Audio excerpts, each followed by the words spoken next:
शेट्टी कशामुळे पडले? राजू शेट्टी हे शेतकऱ्यांचे नेते आहेत. आम्ही पण त्यांच्याबरोबर काम केलं आहे. पण राजू शेट्टी यांनी जी टीव्हीला माहिती दिली की शेतकऱ्यांनी मला फसवलं आणि परत 2 दिवसांनी ट्रीटमेंट केलं की राष्ट्रवादी काँग्रेस महाविकास आघाडीने फसवलं, तर हे चुकीचं आहे. राजू शेट्टींनी शेतकरी लोकांना फसवलेलं आहे, म्हणून त्याला शेतकरी लोकांनी त्यांना घरात बसवलेलं आहे. त्यांच्या दुटप्पी धोरणामुळे राजू शेट्टी आतबट्ट्यात आले.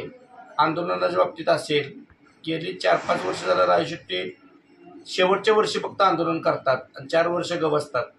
त्यांच्या या दुटप्पी धोरणामुळे शेतकऱ्यांनी त्यांना घरात बसवलेलं आहे. या ठिकाणी मीडियामध्ये राजू शेट्टी येतात आणि शेतकऱ्यांनी मला मतं दिली नाही म्हणतात. शेतकऱ्यांनी मतं दिली नाहीत तर हे मतं 1,00,000-2 लाख मतं आली कुठली? राष्ट्रवादी काँग्रेस, शिवसेना, भाजप, RPI, रामदास आठवले गट असेल, वंचित आघाडी असेल, सर्व उमेदवार उभे होते. रघुनाथ दादा शेतकरी संघटनेचे उभे होते. म्हणजे 20 ते 30 उमेदवार उभा होते आणि राजू शेट्टींना हुडकून शेतकऱ्यांनी मतं दिली. म्हणजे राजू शेट्टीवर शेतकऱ्यांचं प्रेम आहे. शेतकऱ्याची राजू शेट्टीने माफी मागावी. शेतकऱ्याच्या बाबतीत राजू शेट्टी असं बोलू नये. मी या ठिकाणी बळीराजा शेतकरी संघटनेच्या वतीनं राजू शेट्टींच्या या वाक्याचा मी निषेध करतो. आणि राजू शेट्टींना निवडून यायचं असेल तर त्यांनी जमिनीवर यावं आणि शेतकऱ्याची नाळ कायम ठेवावी, मग जनता त्यांना गुलाल लावेल.